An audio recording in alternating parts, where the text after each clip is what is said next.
Bona vesprada a totes i tots. Bueno, un plaer en primer lloc poder participar al seminari. Nada de atraco, Andrés, todo bien.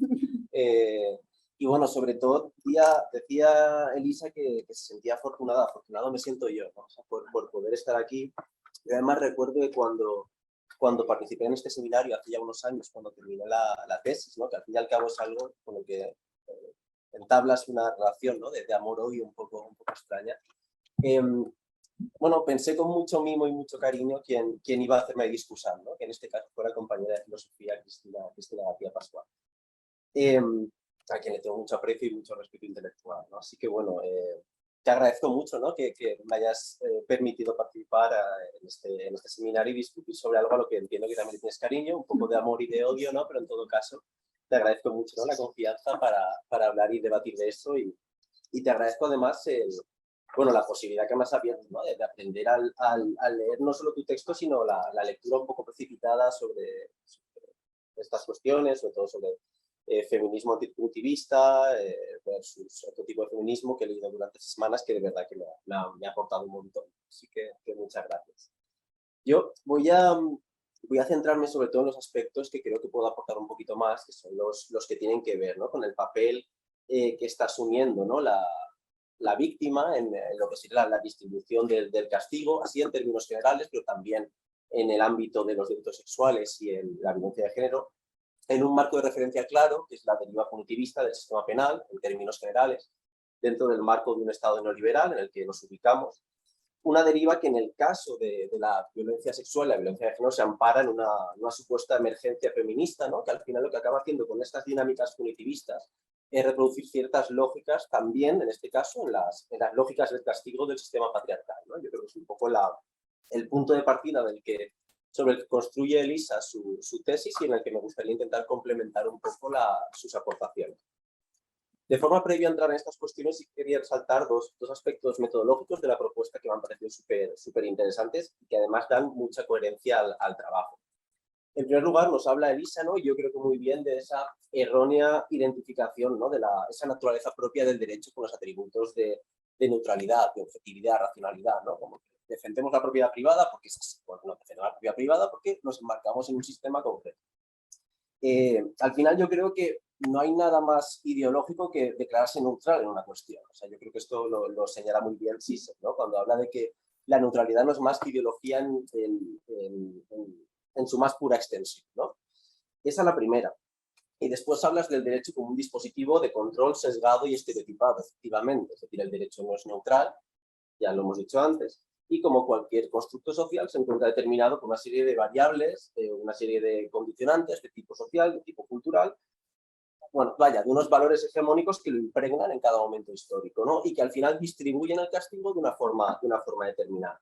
Aquí me resulta interesante, ¿no? Y creo que se puede, y la puedes aplicar la idea de ilegalismo. O sea, como de alguna manera el castigo no busca suprimir las infracciones, los delitos siempre van a existir, sino que busca repartirlos y distribuirlos, utilizarlos con una funcionalidad concreta y decir qué delitos o qué ilegalismos, mejor dicho, son buenos y son malos, ¿no? Siempre hay algunos que están privilegiados dentro de un sistema de justicia penal. Algunos delitos y también algunos colectivos. Es un poco a nivel metodológico, ¿no? De entrada. Y después ya centrándome en esas dos cuestiones, ¿no? La posición de la víctima y el uso interesado de esa víctima, ¿no? Bueno, yo creo que se ha producido una definición, ¿no? De la posición ocupada por la víctima dentro del sistema de justicia penal. Aquí me ha parecido súper interesante la lectura de este libro de Crítica de la Víctima de Daniele Scioli, un autor italiano, de hecho, autor creo que es de literatura o algo así.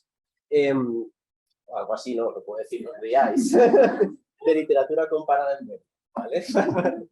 Él habla, ¿no? En este libro, en la entradilla al principio, habla o define la víctima como el héroe de nuestro tiempo, ¿no? Como la víctima activa un potente generador de identidad, de derecho, de autoestima, inmuniza contra cualquier crítica, nos define, ¿no? El hecho de ser víctimas de algo. La víctima no somos lo que hacemos, sino lo que hemos padecido, lo que podemos perder, lo que nos han quitado, eso es lo que nos define y se construye como una identidad, ¿no? En este momento en que parece que necesitamos construirnos todos una identidad, todos y todas, en base a algo, la víctima puede ser un generador muy fuerte de identidad. ¿Qué ocurre en estos casos? Que se pasa a una posición de privilegio moral, pero también de privilegio epistemológico, ¿no? De la víctima. Esto lo describe muy bien, creo, Santiago Albarrico, cuando habla de que cómo esta atribución, ¿no? de la identidad de víctima conduce a lógicas de exclusión del discurso. O sea, le otorgamos al sufrimiento particular de la víctima una mayor racionalidad que a cualquier otro tipo, perdón, de argumento o racionalidad sobre ese tipo de problemática social, ¿no? Sobre todo ya en el campo del hecho delictivo, del delito, ¿no? Si lo comparamos con otras variables, como los factores endógenos o exógenos que nos llevan a cometer delitos, o incluso principios básicos, ¿no? La proporcionalidad entre el delito y la pena. Al final termina siendo un poco la víctima el centro del debate, ¿no? Se puede convertir la víctima en sujeto político y también en sujeto legislativo, o también en sujeto protagonista de la narrativa, del texto al final narrativo, que es una sentencia. Y aquí dos ejemplos rápidos. El de sujeto legislativo es muy fácil, el populismo punitivo. O sea, como esta dinámica, ¿no? De caso mediático, alarma social, programas de Ana Rosa, Susana Griso, ahora también grupos de WhatsApp de la familia, TikToks, etcétera. O sea, cómo de alguna forma se crea ese clima de alarma social. Y se produce también una identificación de la ciudadanía con la víctima, ¿no? Como que todos y todas sentimos ese dolor de la víctima y lo asumimos como propio. ¿A qué lleva eso? A esa alarma social, a un mayor rigor punitivo, que se traduce en, bueno, en medidas electoralistas, o sea, más votos. Obviamente, vas a ganar votos si prometes medidas que castigan, no vas a ganar votos si dices que a los delincuentes sexuales lo que hay que hacer es buscar incidir en el tratamiento, ¿no? Esta una, entendiendo a la víctima como un sujeto legislativo, ¿no? Otra, la víctima como protagonista de un relato judicial. Aquí quería explicaros muy rápidamente un caso que igual conocéis, el caso de Homo Belamine, no sé si os suena ese caso. Homo Belamine es un colectivo artístico que organizaba, bueno, performances así ultranacionalistas, las llaman, ¿no? Que buscan de alguna manera desacreditar los medios de comunicación, desacreditar la desinformación, vaya, desacreditar cómo los medios de comunicación nos clavan lo que quieren. Entonces ellos lo que hicieron, con mayor o menor fortuna desde un punto de vista moral, eso de entrada, ¿no? Lo que hicieron fue una página web titulada El Tour de la Manada, ¿vale? El Tour de la Manada. Hablaban de, bueno, de cómo se podía comprar entradas para ese tour y se iban a visitar los lugares emblemáticos de esa noche en la que ocurrió la violación grupal de la manada. ¿Qué ocurre? Esta sentencia, en la sentencia que se dicta en este caso concreto, se utiliza el artículo 173.1 del Código Penal, delito contra la integridad moral, para limitar libertad de expresión. Es la primera sentencia que utiliza este tipo penal para limitar libertad de expresión. Lo interesante de la sentencia es cómo, conforme la ley ves que se está haciendo un tratamiento a la víctima de la manada, también víctima de este delito, en el que se ve que desde el principio esa posición previa de víctima por otro delito ya le está colocando en esta nueva posición, disculpadme la reiteración, de víctima del nuevo delito. Como que todo está perdido de entrada porque es la víctima la que está siendo sujeto pasivo de ese nuevo delito. Y bueno, se ve muy bien a lo largo de la narración, que termina con una sentencia condenatoria, la asunción de esta posición. Claro, aquí la crítica obviamente no va dirigida a las víctimas reales, la víctima concreta, sino a la transformación de todo lo que rodea a la víctima dentro de nuestro imaginario colectivo. Es decir, esto lo explica muy bien Garland al decir David Garland, que la penalidad es mucho más que derecho, que leyes, que juicios o que abogados o abogadas, ¿no? Al final la penalidad es un texto, es una representación cultural y es una forma de comunicar al mundo una serie de valores y de asumir también una serie de valores. ¿Cómo ha utilizado la víctima, cierto, como hablas tú, ¿no? De cierto sector del feminismo que podríamos hablar de un feminismo punitivista, ¿no? Que podríamos, creo, identificar con un feminismo hegemónico, un feminismo identitario en un sentido fuerte? Bueno, utiliza la víctima como medio en estos casos para justificar derivas punitivas, ¿no? Bueno, a partir de una consideración en estos casos de las víctimas, mujeres como víctimas del patriarcado de forma única, ¿no? Es decir, como que se excluye a otras personas que puedan verse damnificadas por lo que sea el sistema patriarcal y de alguna forma esa posición de víctima es la que las constituye también como sujeto del feminismo, ¿no? Es decir, como solo es agente del feminismo aquella persona que comparte ese dolor o ese agravio, ¿no? Bueno, claro, desde ese punto de vista yo creo que es criticable cómo una propuesta que lo que pretende es impugnar el sistema patriarcal o heteropatriarcal se ve impregnada de las propias lógicas, al menos en lo relativo al poder de administrar el castigo o de distribuir el castigo, ¿no? Incide en esa figura, yo creo, de la víctima ideal que tú defines muy bien y que también incide obviamente en esas dinámicas, ¿no?, de alarma social a las que hemos hecho referencia. Un caso reciente, los pinchazos en las discotecas, por ejemplo. Es decir, obviamente es algo que a todos y a todas nos parece mal, pero las violaciones consecuentes a esos casos que han ido surgiendo, yo creo que no. Vaya, hablo un poco de memoria, pero creo que no se ha producido ninguna. Al final lo que refuerzan este tipo de miedos, este tipo de pánicos morales que se convierten en pánicos sexuales, refuerzan una posición de la mujer como víctima per se. O sea, y se veía claramente las recomendaciones a las mujeres posteriores a estos actos, ¿no? De no salgas, cuidado con lo que tomas, cuidado con lo que... La mujer puede drogarse y beber todo lo que quiera y beber de los vasos que le pasen libremente. Pero yo creo que el problema es ese miedo constante, ¿no? Bueno, entonces yo creo que, claro, esto no hace más que replicar, ¿no?, esas prácticas punitivas propias de sistemas de control social impregnados, ¿no?, de lo que sería el sistema neoliberal en el que nos movemos, ¿no? Porque al fin y al cabo todo este punitivismo lo entendemos en un marco y es la crisis que supone a nivel social, ¿no?, a nivel de ruptura de los lazos comunitarios el neoliberalismo, y como a medida que aumenta la precariedad en muchos ámbitos, a nivel social, a nivel vital, a nivel de salud mental, etcétera, recurrimos a estos mecanismos de control social formal, ¿no?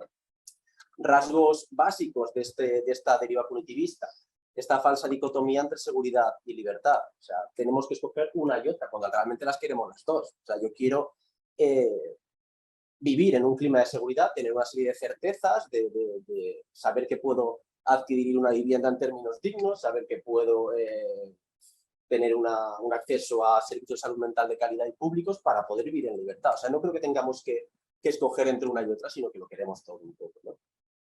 ¿Qué más? La identificación, por ejemplo, entre opresión, discriminación y violencia. O sea, no todo, parece que todo tenga que ser violencia. El ejemplo del acoso callejero, o sea, de la nueva tipificación del acoso callejero, ¿no? Como de alguna manera parece que todo tiene que resolverse mediante el recurso al derecho penal, cuando no es así, ¿no? Yo creo que eso es un poco también el leitmotiv de tu exposición y que está muy claro, ¿no? Bueno, ya lo he dicho, ¿no?, como esa extensión del concepto de violencia, que en este caso nos sirve para aumentar esa sensación de riesgo, de peligro a las mujeres, ¿no? De nuevo, de vuelta a estos pánicos morales que ya definía Stanley Cohen en los años 70, ahora traducidos en pánicos sexuales. Crítica a este movimiento también, que olvidan el carácter estructural de la violencia, es decir, lo reproducen en patrones individuales o en la pertenencia al grupo hombre como colectivo generador de riesgo, reproduciendo aquí así, ¿no?, esa forma o esas maneras en las que se desarrolla el control social o el control punitivo dentro de lógicas neoliberales. ¿Qué más? Bueno, y al final todo esto de la emergencia feminista y de tratar de sobrecriminalizar este tipo de conductas, yo creo que se basa en una ficción jurídica, en la ficción jurídica de que a más castigo, más prevención de delito y menos comisión futura, cuando realmente no hay estadísticas que realmente amparen eso, ¿no? Ni en el caso de la violencia sexual ni con otras tipologías delictivas, ¿no? O en base un poco a las dinámicas de mayor incremento de la pena en el sistema penal español que se han dado sobre todo en el año 2003 y después en el 2015. ¿Qué podríamos decir? ¿No? Pues que este punitivismo yo creo que desconoce, en primer lugar, los propios límites del derecho penal, o sea, las garantías propias de los principios, legalidad, proporcionalidad, reinserción, etcétera, pero también, más importante creo, las propias limitaciones, es decir, que no se puede llegar al derecho penal, no se puede, recurrir al derecho penal para poder solucionar todo tipo de conflictos, ¿no? En este caso, los que tienen que ver con la violencia de género y la violencia sexual. Bueno, dicho todo esto, por resituarlo un poco en tu trabajo, yo creo que está muy bien, o sea, que creo que es una propuesta de feminismo garantista, y luego entrar un poco en algún par de cuestiones sobre lo que comentas sobre los estereotipos, ¿no? Claro, aquí sí que te quería preguntar más posibles alternativas, ¿no? Es decir, sobre todo si rechazamos este modelo ideal de víctima, dentro de lo que sería un feminismo más garantista dentro de lo que dice el sistema, ¿qué opinas de la justicia restaurativa? O sea, de cómo se podría aplicar en estos casos y serviría de algo la justicia restaurativa, si ahí se podrían también replicar estos estereotipos, u otras alternativas pues más cercanas igual al abolicionismo, como la justicia transformativa, la justicia comunitaria, con las cosas que esto plantea desde el punto de vista del principio de realidad, ¿no? También. Y bueno, por ir acabando, porque no quiero hablar más que tú, ya estaría bastante feo, la verdad. Puedes hablar. Claro, todo lo que comentas, ¿no?, sobre uso de estereotipos en la práctica legislativa y judicial, yo creo que, bueno, nos viene a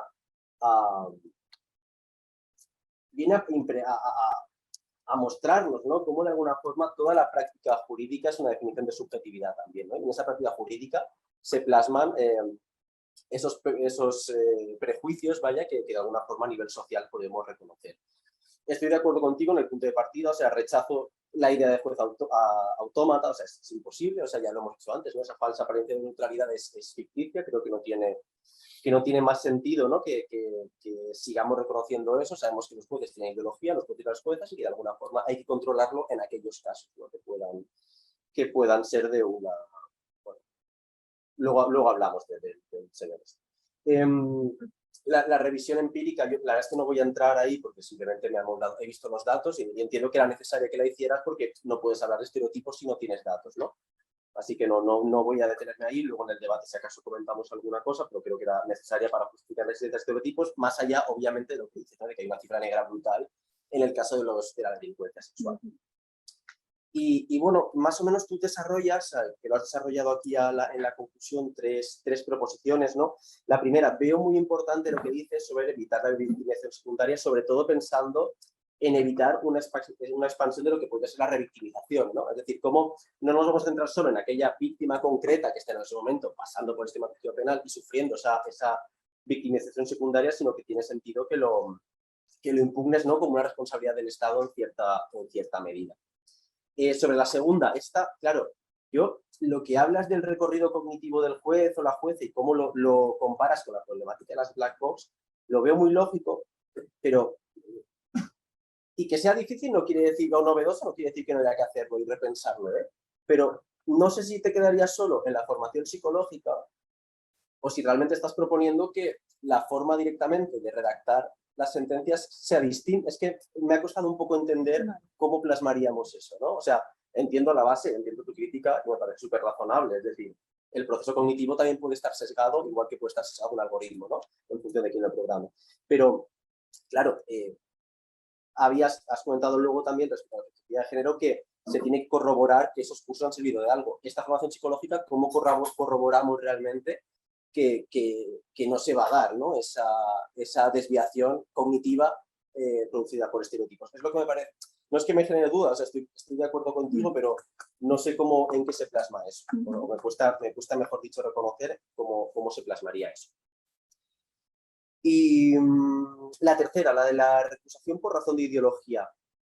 Claro, yo lo veo lógico, sinceramente, desde toda la humildad.